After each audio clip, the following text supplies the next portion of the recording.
हमारा इस बार इस वीडियो का केस होगा अदर जीआई, जितने बचे हुए केस हैं ना जीआईटी के, वो वाले सब। तो इसमें अलग अलग टॉपिक आएंगे बहुत सारे। तो इसमें अगर सबसे पहले हम देखें तो फर्स्ट केस अपन ले लेते हैं एक्लेजिया का।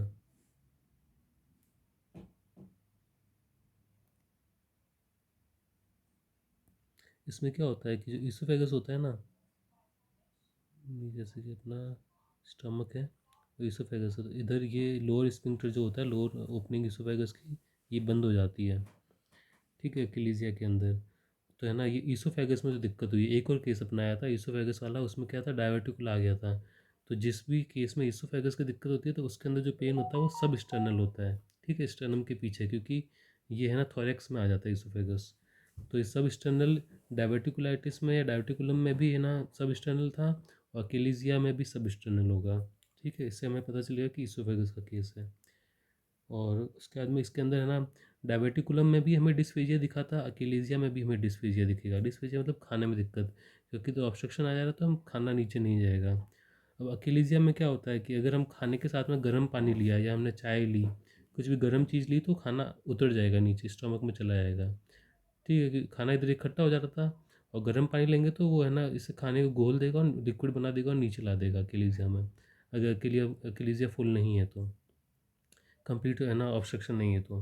लेकिन डायवर्टिकुला में ये वाला केस नहीं था, क्योंकि खाना इधर इकट्ठा हो गया इस पाउच के अंदर, तो गर्म पानी पीने से भी कोई रिलीफ नहीं आएगा। तो डायवर्टिकुला वाले केस में सब एक्सटर्नल पेन था, लेकिन लिक्विड वाला केस नहीं था। लेकिन अकेलेजिया में लिक्विड से रिलीफ मिलता है पेन में। और अकेलेजिया में एक और मेन चीज़ है कि जब हम अपना नेक या बॉडी को टिल्ट करते हैं, मतलब इधर उधर मोड़ते हैं, एक्सटेंशन करते हैं, तो अकेलेजिया रिलीव हो जाता है थोड़ी सी देर के लिए, और खाना नीचे उतर जाता है स्टमक में। ये मेरा हमारा अक्लेजिया पता चलता है इन सब सिम्टम से। ठीक है, क्या क्या चीज़ है, एक्सटर्नल सब एक्सटर्नल पेन होगा, और dysphagia, better with warm liquid, ये वार्म लिक्विड कुछ भी हो सकता है, चाय पानी जो भी, और टिल्ट करने से या फिर पोजीशन चेंज करने से रिलीफ मिलता है। ये सब अक्लेजिया होगा, इससे अक्लेजिया पता चलेगा हमें। ये लोअर स्फिंक्टर ऑफ इसोफेगस का ऑब्स्ट्रक्शन है। ठीक है, अब दूसरा केस पे जाते हैं हम। इसमें क्या होगा कि है ना एनस में, अगर है ना जो एनस होता है ना, एनल ओपनिंग, वहाँ की कोई दिक्कत है, एनस में दिक्कत है, तो ये दो टाइप के केस हो सकते हैं। या तो पैराप्रोक्टाइटिस, इसमें क्या होगा कि है ना एब्सेस बन जाते हैं एनस के अराउंड। तो एब्सेस हो गया तो इसके अंदर हमें रेडनेस और इन्फ्लामेशन दिखेगी, क्योंकि है ना एब्सेस मतलब इन्फेक्शन है ना, तो इसमें ना इन्फ्लामेशन और रेडनेस दिखेगी। और ये क्योंकि इन्फेक्शन है तो इसमें हमें पैराप्रोक्टिटिस में हमें क्या दिख सकता है, और हमें फीवर दिख सकता है। ठीक है, उसके अलावा है ना इसके अंदर हमें म्यूकस दिख सकता है, ये सब चीज़ें हमें दिख सकती है। ठीक है, तो जैसे एनएस ओपनिंग है ना, तो यहाँ पे अगर एब्सेस बन गया और एब्सेस का फिस्टुला वगैरह बन गया, तो जो गैस वैस होगी ना अपने पेट में, वो अपने आप इनवॉलेंट्री बाहर निकल जाएगी। ये भी इसके केस में दिया होगा। ये पहला चीज़ हो गया एनएस में। दूसरी चीज़ क्या होती है, एनएस में हेमरॉइड्स होते हैं।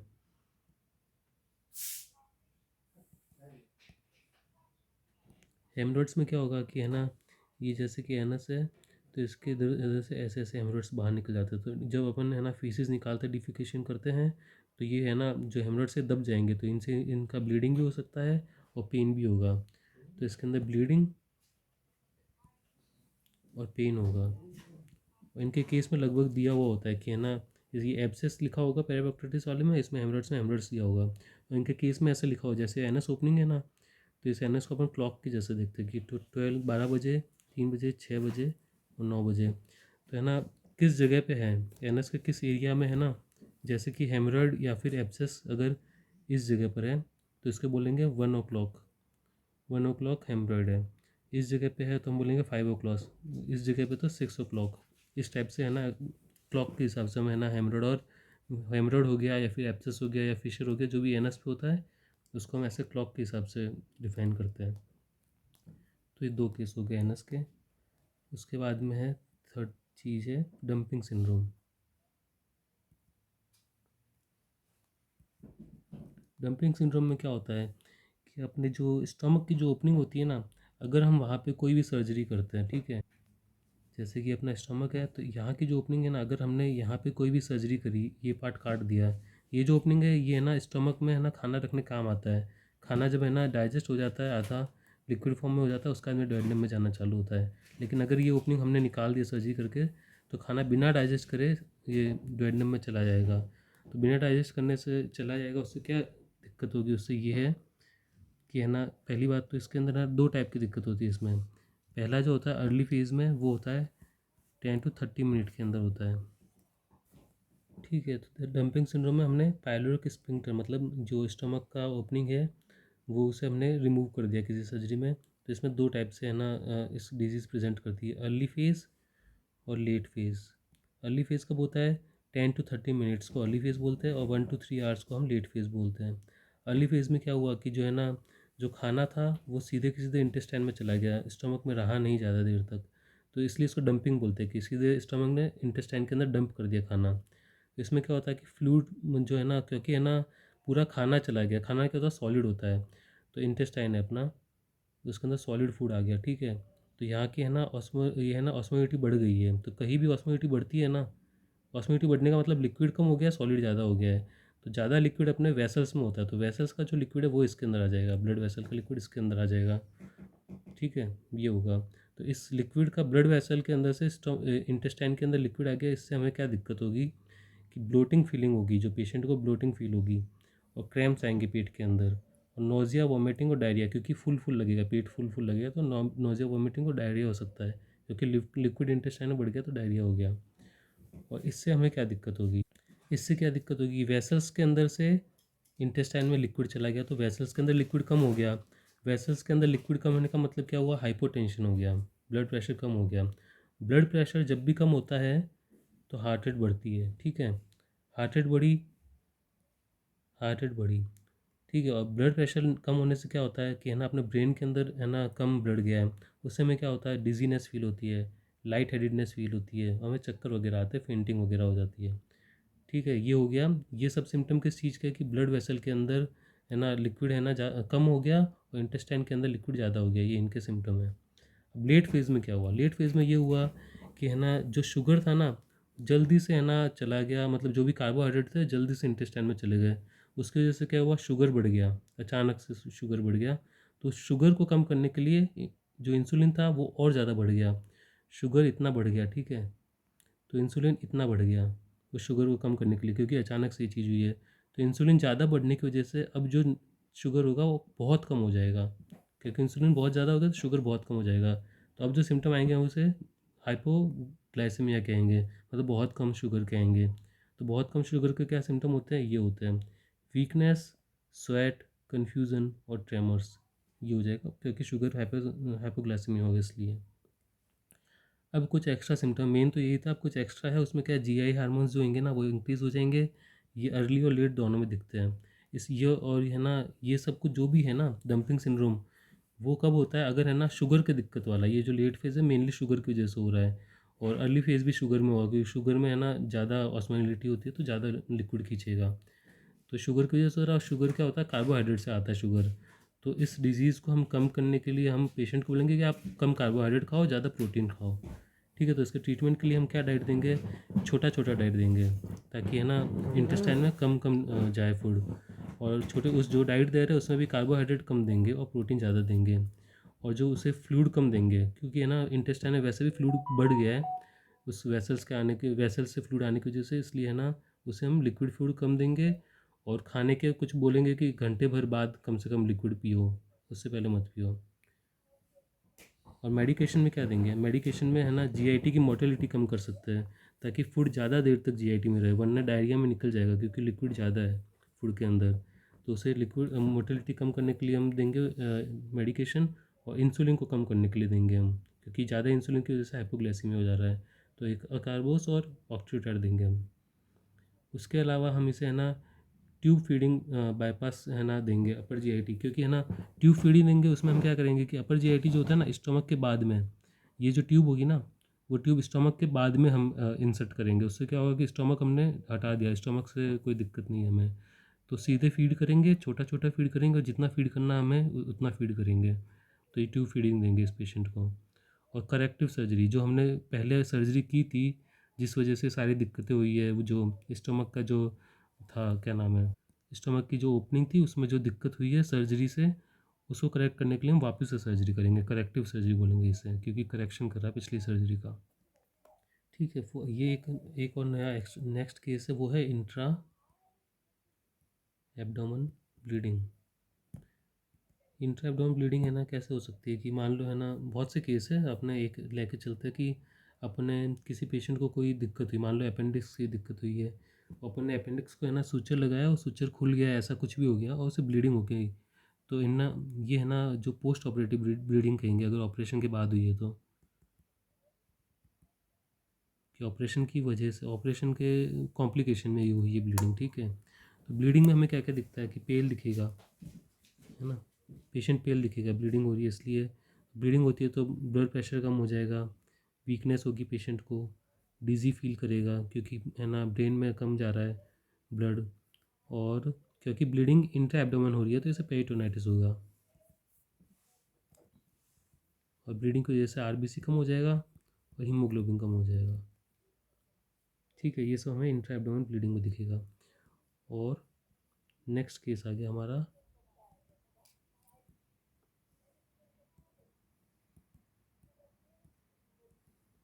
Extra enteric fistula. इसमें क्या हुआ कि कोई पेशेंट, मान लो उसे है ना गन शॉट लगा है, ठीक है, उसको बुलेट लगी है, उसका इंटेस्टाइन है ना, जो एब्डोमेन की वॉल थी वो भी परफोरेट हो गई, और इसका इंटेस्टाइन था वो भी परफोरेट हो गया। ठीक है, इधर होल हो गया, तो है ना हमने इन होल को दोनों को सूचर कर दिया है, लेकिन फिर भी हमें बाहर जब हम कॉटन पीस लगाते हैं ना, इधर कॉटन लगाते हैं, तो इंटेस्टाइनल कंटेंट हमें यहाँ मिल रहा है, कॉटन के ऊपर इंटेस्टाइन कंटेंट मिल रहा है। इसका मतलब क्या हुआ कि जो आउटर वॉल थी एब्डोमेन की, ये जो आउटर वॉल है और इंटेस्टाइन की जो वॉल है, उनके बीच में कोई कनेक्शन बन चुका है, इसलिए इस वजह से हमें बाहर से, अगर स्किन के ऊपर भी हमें कॉटन बॉल के ऊपर इंटेस्टाइन का कंटेंट दिख रहा है, इसका मतलब ये फिस्टुला बन चुका है, इसको फिस्टुला बोलते हैं। ठीक है, तो फिस्टुला वाला केस हो गया एक। अब हम चालू करते हैं केस करना। फर्स्ट है केस नंबर 1।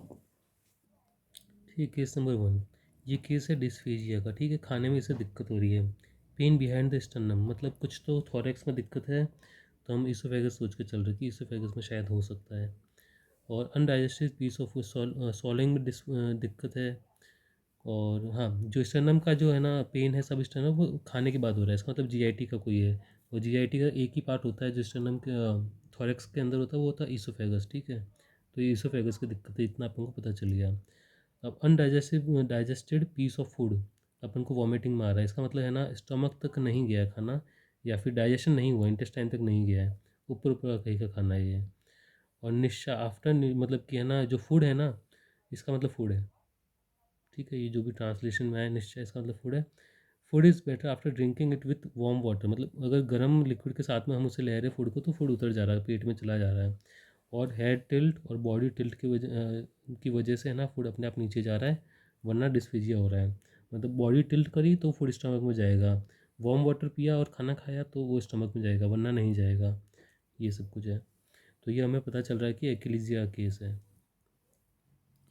और यहाँ पर ये देखो, food failed into the stomach, इसका मतलब क्या पता नहीं, ये ट्रांसलेशन में कुछ तो दिक्कत है, तो इसे हम food go into the stomach ऐसा अपन मान के चल रहे हैं, क्योंकि ट्रांसलेशन की दिक्कत है। इसके एडिशनल टेस्टिंग में हम क्या करेंगे कि बेरियम सोलो देंगे। जो पेशेंट का इसोफेगस होगा ना, इसोफेगस से लोअर ओपनिंग है, इधर से स्टमक चालू हो रहा है, तो इसे हम बेरियम खिलाएंगे, उसका बाद इसका एक्सरे लेंगे, तो बेरियम यहाँ आके अटक जाएगा, और यहाँ पे आके ऐसा ऐसा बर्ड बीक टाइप का अपीयरेंस देगा हमें, इस टाइप का, इसको हम बर्ड बीक बोलते हैं, इस टाइप का हो जाएगा ना, इस चीज़ को हम बर्ड बीक बोल रहे हैं। और ये जो जिस एरिया में होता है वो है इसोफेगो गैस्ट्रिक जंक्शन की, इसोफेगस और स्टमक की जंक्शन पे होगा। और बाकी दूसरा हम क्या कर सकते हैं, ईजीडी कर सकते हैं, ईजीडी में हम है ना एंडोस्कोप डालेंगे अंदर और बायोप्सी ले सकते हैं उससे।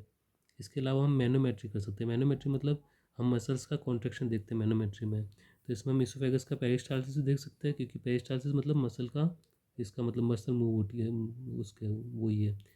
और इसके अंदर स्पिंक्टर जो है ना, लोअर स्पिंक्टर, ये लोअर ओपनिंग ऑफ इसोफेगस, इसका हम प्रेशर दे सकते हैं, ये भी मसल का ही काम है इसलिए।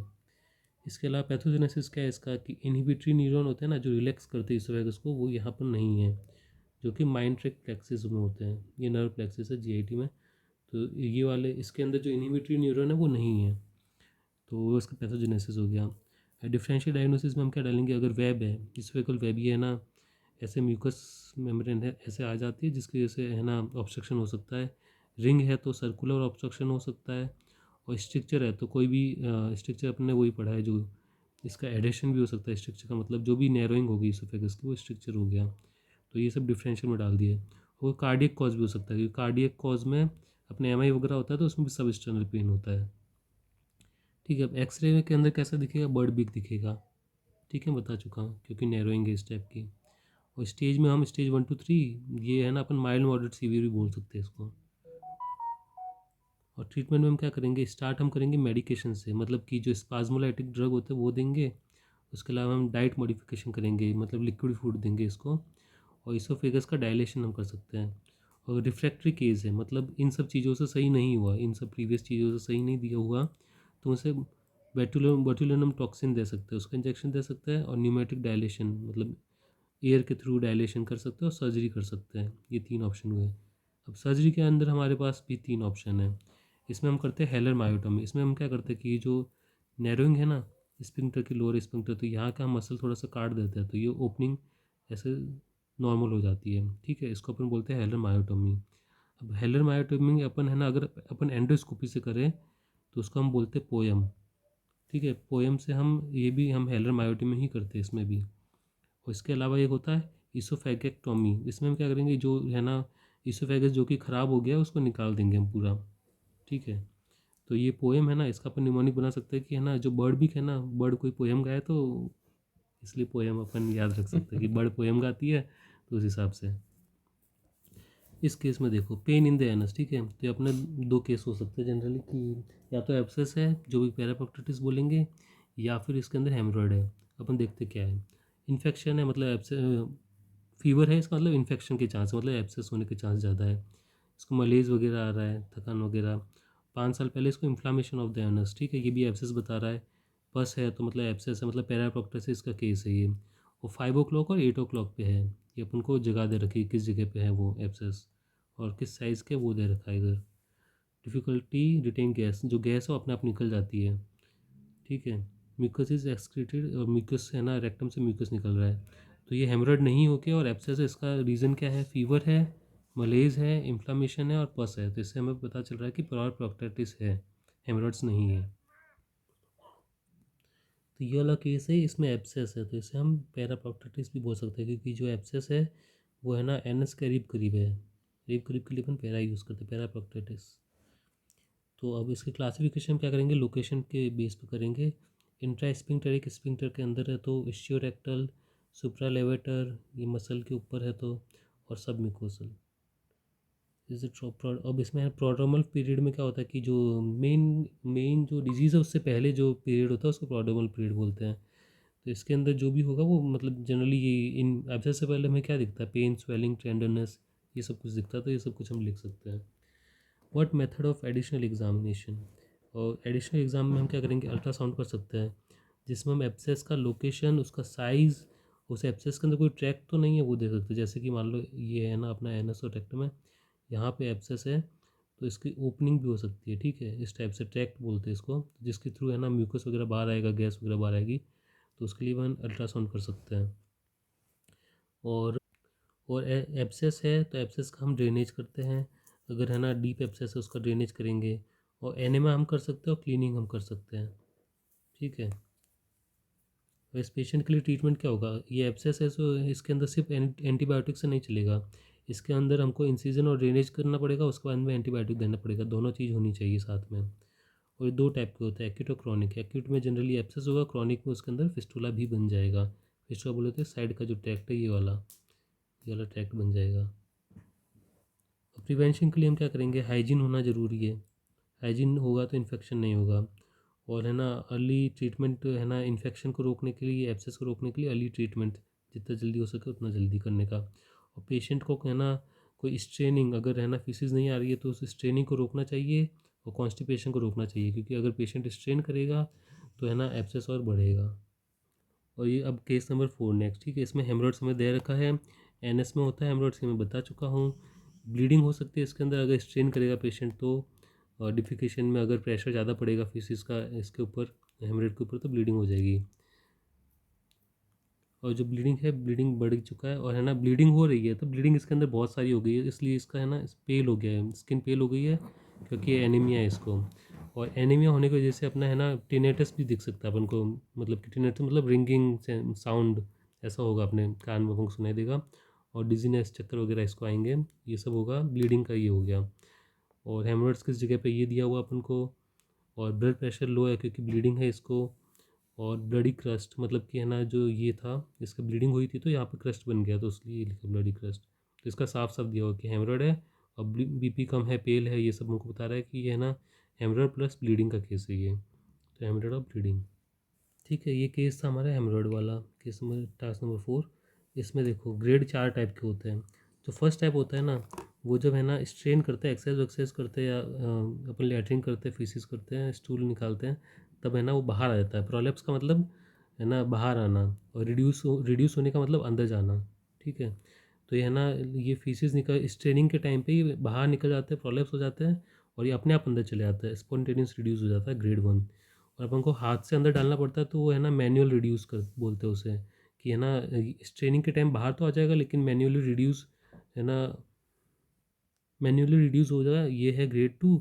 और है ना स्ट्रेन के साथ है ना, बट जो ग्रेड 3 है वो है ना बाहर आ जाएगा विदाउट स्ट्रेनिंग, मतलब कोई एक्सरसाइज नहीं की, कोई भी है ना फीसिस नहीं की, और फिर भी वो बाहर आ गया, लेकिन वो चला जा रहा है अंदर मैन्युअली रिड्यूस करने से, ठीक है। तो ग्रेड 3 हो गया। और ग्रेड 4 में क्या है, वो अपन कितना भी अंदर डाल ले वो अपने आप बाहर आएगा ही आएगा, अंदर नहीं जा सकता। तो हो गया ग्रेड 4, ठीक है। अब है ना इसका रीज़न क्या होता है, इंट्रा एब्डोमेन प्रेशर बढ़ जाता है तो है ना हेमरोइड्स हो सकते हैं।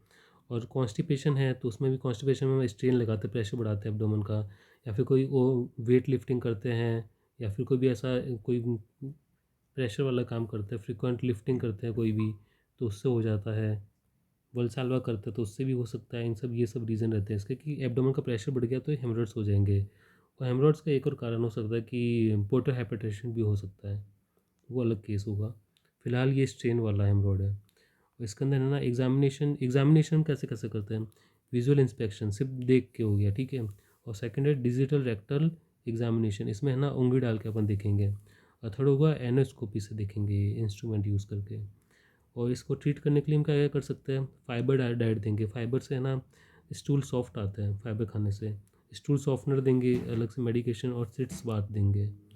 और पेन रोकने के लिए एनाल्जेसिक्स देंगे, स्टेरॉइड देंगे इन्फ्लामेशन के लिए, एंटी इन्फ्लामेटरी देंगे इन्फ्लामेशन के लिए।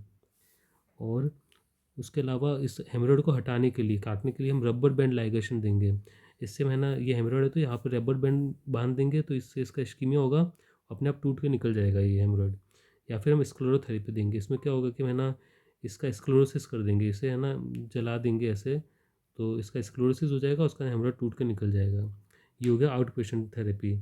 उसके अलावा इनसे भी अगर ट्रीट नहीं हुआ तो बाद में हम सर्जिकल थेरेपी करते हैं। इसमें क्या होता है, हेमरोडेक्टोमी, इसमें हेमरोइड्स को हम काट के निकालते हैं, इंसाइज करके निकाल देते हैं।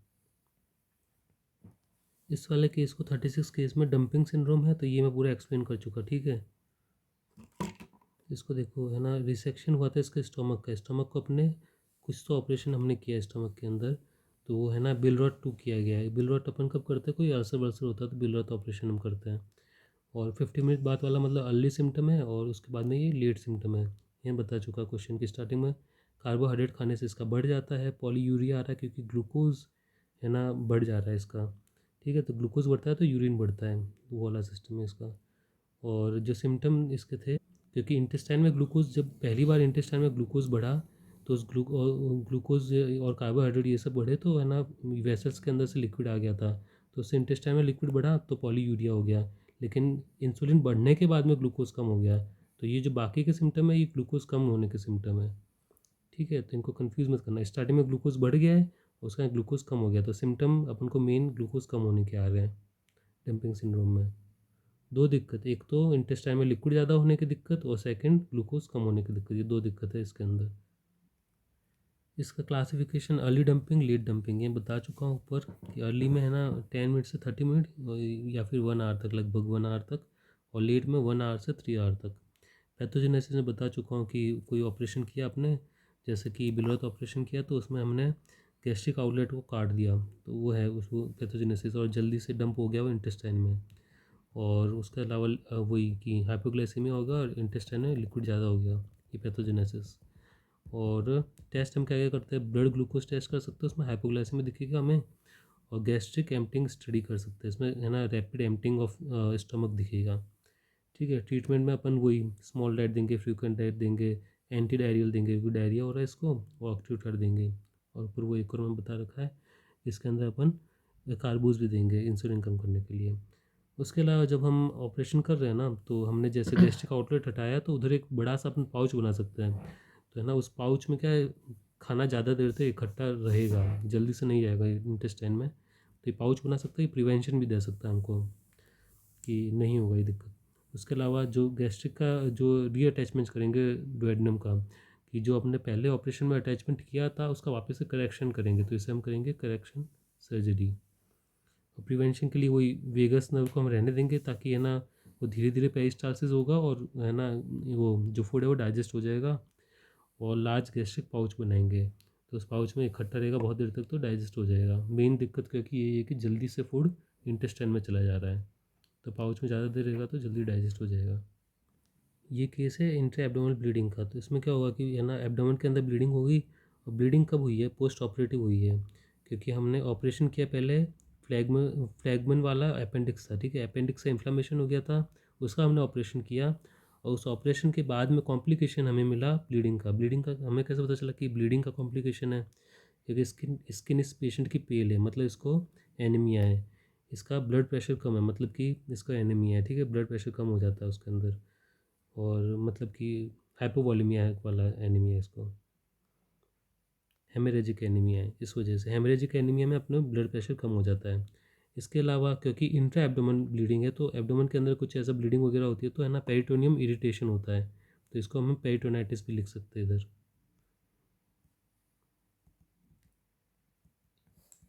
जो कि वीकली पॉजिटिव है। ऐसा कोई खास पेरिटोनाइटिस नहीं, लेकिन वीकली पॉजिटिव है। और जो है ना जो फ्री फ्लूइड जो कि ब्लड है, वो इकट्ठा हो जा रहा है in the area of abdomen cavity, abdomen cavity के अंदर इकट्ठा हो जा रहा है। और एनीमिया के मेन लैब वैल्यूज़ हम देखें तो इधर आरबीसी कम है, नॉर्मली कितना 4.5 से 5.5 कम से कम होना चाहिए, तो ये 3.5 है, कम है। हीमोग्लोबिन 108 है।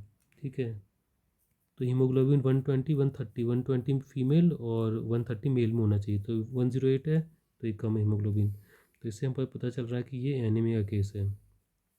और ये जो एनीमिया है वो ब्लीडिंग की वजह से है, क्योंकि ब्लड प्रेशर कम है।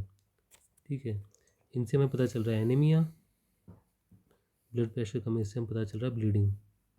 ठीक है, एनीमिया ड्यू टू ब्लीडिंग, जो कि हेमरेज कहते हैं हम, और इंट्रा एब्डोमेन हेमरेज है, क्योंकि पेरिटोनाइटिस वीकली पॉजिटिव हमें दिख रहा है और सर्जरी की गई थी इसकी। ठीक है, तो ये जो पोस्ट ऑपरेटिव कॉम्प्लिकेशन हुआ है, इसका रीज़न क्या क्या हो सकता है। या तो है ना ऑपरेशन के टाइम पर है ना मेजर वेसल का किसी का इंजरी हो गई है, या फिर जो लाइगेचर जो सूचर वगैरह लगाए थे डॉक्टर ने वो स्लिप हो गया है, या फिर है ना जो स्टम्प सर्जरी जो की गई थी ना, उस सर्जिकल साइट से लीकेज हो रहा है ब्लड का।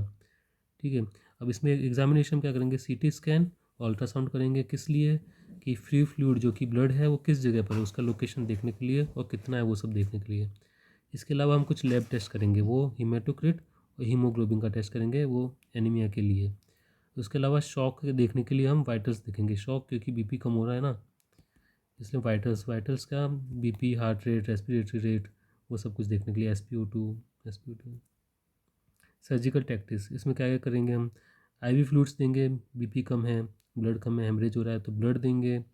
एक्सप्लोरेटरी लेप्रोटॉमी करेंगे, मतलब खोल देंगे एब्डोमेन को, उसका है लोकेट और control the source of haemorrhage, तो है उसे लोकेट करेंगे कहाँ पर हेमरेज, उसे कंट्रोल कर लेंगे। और कोई जो भी वैसल लीक हो रही है, हेमरेज हो रही है, उसको हम रिपेयर कर देंगे। ठीक है, अब केस नंबर 96, इसमें क्या है कि गन शॉट वुंड हुआ है। इस गन शॉट में अपना जो स्मॉल इंटेस्टाइन है ना, उस तक चला गया है। ये एब्डोमेन का वॉल हो गया, इधर स्मॉल इंटेस्टाइन हो गया, तो इधर होल हुआ, दो होल होंगे तब वहाँ पहुँचा होगा, एक यहाँ होल है, एक यहाँ होल है। अब हमने जब है ना बैंडेज जब लगाई ना, यहाँ पर स्किन की इधर बैंडेज लगाई, तो उस बैंडेज के हमें ऊपर हमें इंटेस्टाइन का है ना जो कंटेंट है वो दिखा, मतलब वो कैसा आया होगा यहाँ से यहाँ तक एक ट्रैक्ट बना होगा जिसे हम फिस्टुला कहते हैं, तो उसके थ्रू यहाँ आया होगा। ठीक है, तो ये केस हो गया अपना formed external enteric fistula. External क्योंकि बाहर तक आ गया फिस्टुला, एंटेरिक क्योंकि ये इंटेस्टाइन का फिस्टुला है, और फिस्टुला क्योंकि एक ट्रैक्ट ऐसा बन गया है इसलिए। तो इस फिस्टुला की वजह से ये जो इंटेस्टाइन का कंटेंट है बाहर आ जा रहा है, तो उससे पेशेंट को वीकनेस होगी, क्योंकि उसका जो खाना पानी लिक्विड भी और सॉलिड भी जो भी है वो बाहर आ जा रहा है, तो उसको वीकनेस होगी क्योंकि वो यूटिलाइज नहीं हो पा रहा है। थ्रस्ट लगेगी क्योंकि जो लिक्विड है वो बाहर आ जा रहा है। वेट लॉस हो जाए उसी कारण से, और ड्राइनेस ऑफ द स्किन भी आएगी उसी कारण से कि जो लिक्विड था इंटेस्टाइन से बाहर आ गया है। और यहाँ पर एक और मेन चीज़ है कि ये है ना, जो है ना ऑपरेशन के बाद में क्या हुआ कि है ना, ये जो गन शॉट हुआ उस गन शॉट के बाद में स्मॉल इंटेस्टाइन को डैमेज हुआ। उसके बाद में जो स्मॉल इंटेस्टाइन का जो पार्ट था ना, suturing of numerous wound in the small, हमने जितने भी है ना वुंड थे स्मॉल इंटेस्टाइन के उन सबको हमने सूचर किया और सैनिटेशन किया और drainage of the abdomen cavity पर परफॉर्म। और हमने जो एब्डोमेन कैविटी के अंदर जो इंटेस्टाइन का कंटेंट इकट्ठा हो गया था उसको हमने ड्रेन किया। तो ड्रेन करने के लिए भी हमने एक होल बनाया होगा। ठीक है, तो उस होल के, ठीक है, इस केस में जो कॉम्प्लिकेशन है वो हो रहा है फिस्टुला बन चुका है। तो इसमें क्या है, the fistula likely develop due to disruption of suture, जो सूचर लगाए थे डॉक्टर ने वो सूचर खुल गए हैं या फिर वहाँ से लीकेज चालू हो गया है, तो उस वजह से यहाँ और वहाँ पर फिस्टुला बन गया है और इंटेस्टाइन का कंटेंट बाहर आ गया है, उसके ऊपर बैंडेज के ऊपर लग गया है। ट्रीटमेंट क्या करेंगे हम, एंटीबायोटिक देंगे क्योंकि इन्फेक्शन हो सकता है, इन्फेक्शन को रोकने के लिए। और उसका जो है ना टोटल पेरेंटल न्यूट्रिशन देंगे, मतलब आईवी न्यूट्रिशन देंगे, खाना नहीं खिलाएंगे क्योंकि हमें बाउल रेस्ट देना है, क्योंकि है ना जो इंटेस्टाइन है उसके अंदर होल हो गया है।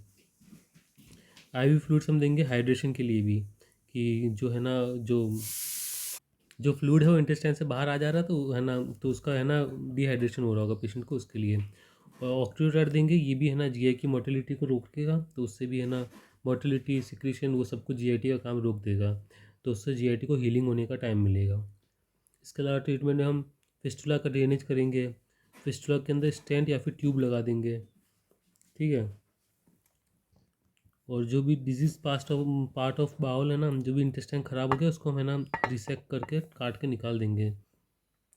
और हम है ना एंट्रिक फिस्टुला बनाएंगे देंगे, जैसे कि इंटेस्टाइन है यहाँ पे है ना, यहाँ से है ना फिस्टुला बन गया है, तो हम है ना यहाँ पे एक इससे आगे इस फिस्टुला से आगे एक ओपनिंग बना देंगे, जिससे कि जो भी फीसिस होगा ना वो अलग से एक बैग के अंदर, एक्सटर्नल बैग के अंदर इकट्ठी हो जाएगी। तो है ना इंटेस्टाइन को काम नहीं करना पड़ेगा, उससे इंटेस्टाइन को रेस्ट मिलेगा और फिस्टुला हील हो जाएगा रेस्ट मिलेगा तो। और हम है ना बाउल का रिसेक्शन कर सकते हैं, जो भी बाउल ख़राब हो गया उसका रिसेक्शन कर देंगे। और ये एनास्टोमोसिस, जो इतना बाउल है इसके अंदर फिस्टुला है तो इस पार्ट को काट देंगे और इस पार्ट को रीएनास्टोमोसिस मतलब दोनों को ज्वाइन कर देंगे। ठीक है, इसके अलावा एंट्रोस्टोमी ये बता चुका है, ये बैक वाला पार्ट कि एंट्रोस्टोमी कर सकते हैं अगर हम बड़ा फिस्टुला हो तो। तो इस केस का समरी देखें तो जो केस है, this patient has develop an internal abdomen fistula as a complication after surgery of gunshot wound. Gunshot wound के बाद की सर्जरी जो हुई की थी उस सर्जरी के कॉम्प्लिकेशन में ये फिस्टुला बना है, क्योंकि इधर हमें दे रखा है कि 8 दिनों के बाद की हिस्ट्री दे रखी है, तो मतलब फिस्टुला बनने में टाइम लगता है, तो 8 दिन लगे यहाँ पर। इनिशियल मैनेजमेंट में हम क्या करेंगे, ड्रेनेज करेंगे क्योंकि फ्लूइड इकट्ठा हो रहा है, न्यूट्रिशन देंगे क्योंकि इंटेस्टाइन का जो न्यूट्रिशन बाहर आ जा रहा है फूड वगैरह, और उसी कारण से हम हाइड्रेशन भी देंगे क्योंकि पेशेंट को डिहाइड्रेशन हो गया है, एंटीबायोटिक्स देंगे इन्फेक्शन को रोकने के लिए। और सर्जिकल करेक्शन में क्या करेंगे, रिसेक्शन ऑफ डिजीज बाउल, जो भी इंटेस्टाइन ख़राब हो गया उसको काट के निकाल देंगे। और डाइवर्ट फीकल स्ट्रीम, मतलब कि है ना ये है ना ये वाला पार्ट करेंगे, एंट्रोस्टोमी करेंगे। डाइवर्ट फीकल स्ट्रीम का मतलब एंट्रोस्टोमी मतलब अलग से एक है ना होल बनाएंगे इंटेस्टाइन में, जिससे एक एक्सटर्नल बैग अटैच करेंगे, तो उसके अंदर फीसेस इकट्ठी होगी जिससे कि हमें बाउल रेस्ट मिलेगा। उस बाउल रेस्ट के कारण ये जो फिस्टुला है वो हील हो जाएगा। ठीक, अब नेक्स्ट जो वीडियो होगा हमारा वो लीवर से रिलेटेड होगा, उसके अंदर पोर्टा हाइपरटेंशन वगैरह पढ़ेंगे और उसके अंदर सिर्फ 2 केस है।